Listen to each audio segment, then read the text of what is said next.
بكم معايا في فيديو جديد. في هذا الفيديو ان شاء الله غادي نشرح لكم واحد من بين افضل المواقع لازاله العلامه المائيه من فيديوهات تيك توك باش يمكن لكم ديروا لهم اعاده الاستعمال. ولكن قبل ما نبداو في الشرح وكيف العاده ما تنساوش انكم تشتركوا في القناه وتفعلوا زر الجرس ليصلكم كل جديد. ودابا غادي ندوزو للشرح التطبيقي. اول خطوه غادي ندخلوا لجوجل باش نشرح لكم الموقع. كتدخلوا لجوجل من بعد كتجيو المربع البحث وكتكتبوا سناب تيك بهذه الطريقه سناب تيك. كتضغطوا عليه من بعد كتجيو كتضغطوا على اول بحث اللي هو تيليشارجي فيديو تيك توك. من بعد ما كتضغطوا على الموقع كيبان عليكم بهذه الواجهه هذه. انا كنستعمل هذا الموقع، ولكن الا بغيتوا تستعملوه عن طريق الابليكاسيون كما كتشوفوا فين الفوق فين كاين سناب تيك كاين حداها انستالي اب، يعني يمكن لكم تنستاليو على شكل ابليكاسيون في الهاتف ديالكم. ولكن انا كنستعمل الموقع حيت ما كياخذليش مساحه من الهاتف ديالي.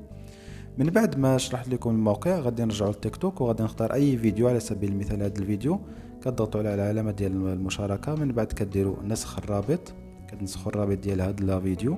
من بعد غادي نرجع للموقع ديالي، كنجي فين الا بان لكم شي اشهار كتحيدوه بطبيعه الحال. من بعد كتجيو المربع اللي كاين هنايا فين كنكتبوا كديروا ضغطه مطوله وكديروا كولي او نسخ او لصق عفوا. من بعد كتضغطوا على داونلود. من بعد هنايا كما كتشوفوا كترفعوا شويه الفوق.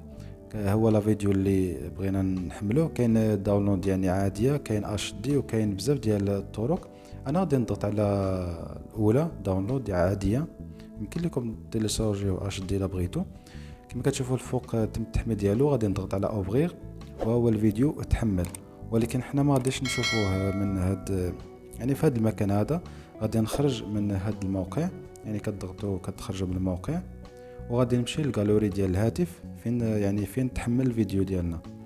غادي ندخل للجالوري وغادي نضغط على لا فيديو باش تشوفوا تاكدوا انه ما عندوش العلامه المائيه، يعني تحيدت ليه العلامه المائيه. يمكن لكم تستعملوه بكل حريه كما كتشوفوا يعني في البدايه. وديك العلامه اللي كتكون على اليمين وعلى اليسار ما كايناش دابا، وحتى في النهايه ما كايناش كما كتشوفوا كيسالي الفيديو بدون علامه مائيه. بهذه الطريقه يمكن لكم ديروا لي اعاده الاستعمال سواء في الانستغرام او الفيسبوك او التيك توك نفسه. وهذا هو الموقع كما شفتوا. الا بغيتوا ترجعوا للصفحه الرئيسيه فقط كتضغطوا كترجعوا للخلف ولا كتعاودوا تكتبوا الموقع من الاول. وكيف ما قلت لكم هذا الموقع ما كياخذش المكان او المساحه من الهاتف ديالكم، على داكشي كنستعمل الموقع احسن. وهادشي اللي كان في هذا الفيديو. كنتمنى تكونوا استفدتوا من الشرح اللي درت لكم. الى عجبكم المحتوى اللي كنقدم ما تنساوش انكم تشتركوا في القناه وتفعلوا زر الجرس ليصلكم كل جديد.